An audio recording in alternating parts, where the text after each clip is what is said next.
In this video, I'm going to talk about Qin Hui, a renowned Chinese scholar and public intellectual, and the Honecker parable, a concept of globalization that Qin developed. Qin Hui is often described as an encyclopedic scholar. Despite this reputation, his research focuses on the core issue of China's transition. Qin's early years were marked by the Cultural Revolution, which he experienced as an elementary school student in 1966. He later spent 9 years working as a farmer in a poor mountain village, where he read widely and taught himself to read English using the Chinese pinyin system. In 1978, after higher education was reopened in China, Qin was accepted for graduate studies at Lanzhou University in Gansu. Qin's publications cover a wide range of topics, including social justice, traditional Chinese culture, globalization, human rights, and so on. He takes a broad, comparative approach to his research, and his positions often differ from official government doctrine. As one of the most prominent liberal intellectuals in China, Qin has worked to bridge the gap between the New Left and liberal camps. Qin is an active participant in public discourse, often engaging in debates and speeches that can be found on YouTube rather than mainstream Chinese media. In July 2022, he launched his official YouTube channel called Qinchuan Yanta. In 2009, Qin discussed the Honecker parable with Hans Modrow, the last communist chancellor of East Germany. The parable referenced Honecker, a Stalinist dictator who was ousted when the Berlin Wall fell in 1989. The reunification of the two Germanys occurred on a democratic basis, with West Germany absorbing East Germany. East Germany has made significant progress in the years since democratization. However, there remain many complaints among East Germans, and the most important one is the collapse of the manufacturing industry. Despite the German government's efforts to encourage West German capital to invest in East Germany, West German capital still prefers to invest in China. As a result, deindustrialization is evident in East Germany, with former industrial areas now being turned into forest parks. Although this looks attractive, unemployment remains high and the people are discontented. Hans Modrow was a prominent figure in the democratic wing of his party. After reunification, his party became the opposition, and he naturally became highly critical of the status quo. While Modrow acknowledged that Honecker was unpopular and reunification represented progress, he believed that serious problems persisted. Specifically, the collapse of East Germany's manufacturing industry was not followed by the development of a new one. Although the industrialization is a common challenge in many Western European countries, the problem in East Germany is more severe because of the region's heavy reliance on manufacturing. The compensation provided by the tertiary sector cannot entirely solve the employment problem, especially given the high welfare and strong union systems imported from the West. As a result, the left, including Modrow, argued that they were losing out and West Germany had deceived them. During the conversation, Qin asked Modrow a question: could there have been a different outcome, such as East Germany absorbing West Germany if they were to unite? Modrow replied, in a democracy, we cannot absorb them by voting.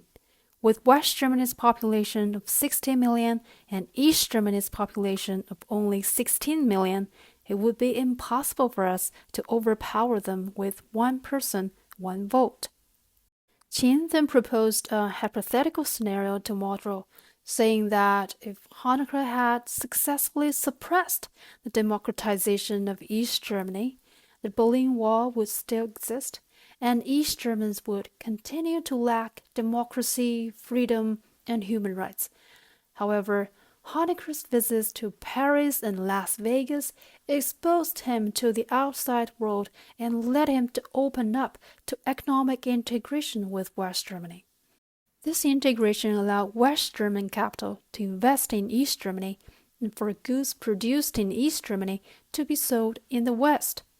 The dictatorship then used preferential conditions to attract foreign investment that no democratic country could offer, such as offering land to foreign investors, allowing collusion between government and business, and confiscating people's property if the state deemed it necessary. Qin posited that in such a scenario, deindustrialization would occur in West Germany instead of East Germany. The factories in West Germany would migrate en masse to East Germany, transforming it into a sweatshop and generating cheap goods to satisfy the demand in West Germany. This would ultimately result in the disappearance of all industries in West Germany.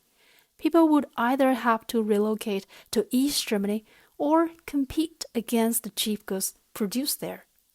This would inevitably lead to some issues in East Germany, such as pollution, sweatshops, wealth inequality, and corruption, similar to those currently experienced in China. However, if East Germans could tolerate these problems and West Germany continued this trend, what would be the ultimate outcome? Qin believed that if East Germany remained problem-free, West Germany would encounter significant issues. Specifically, the welfare system and trade union system would collapse, making welfare impossible. Moreover, the tax base would disappear.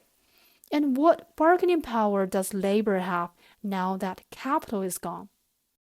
In a market economy, the bargaining power of labor and capital is based on their scarcity. With capital gone, labor becomes surplus, making strong unions impossible. With the collapse of strong trade unions and the disappearance of industrialization, West Germany faces a challenging situation. Qin proposed 3 scenarios that could happen in West Germany.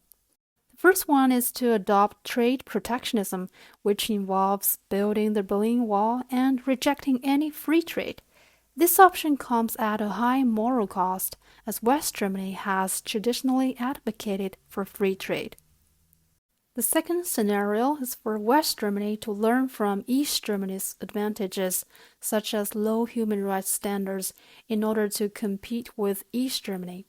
However, this could result in a peaceful evolution toward a unified Germany led by the East. The third and worst-case scenario is that protests could break out in West Germany due to these policies. If the people revolt and West Germany falls into chaos, East Germany may use military force to unify Germany. Mao had just visited China shortly before this conversation. He praised the China model and suggested that East Germany should adopt a similar policy. During the conversation, Qin asked Mao if he really believed that the China model was the best course of action since it could lead to the 3 scenarios previously described. Mao replied that it would never happen because neither East nor West Germany would ever agree to it. Although Qin's story didn't become reality, it serves as a parable, prompting consideration of whether similar situations have arisen elsewhere. Qin's Hanukkah parable brings a comparative perspective to complex issues such as globalization. His ability to apply the comparative approach and abstract logical reasoning has allowed him to uncover the core issues and root causes for the challenges facing China and the world. In addition to identifying problems, he also proposes concrete measures to address these global challenges. That's why it's also important for people outside of China to take a closer look at Qin's perspectives. To learn more about Qin Hui's works, you can go to aisiciang.com and find hundreds of his articles there.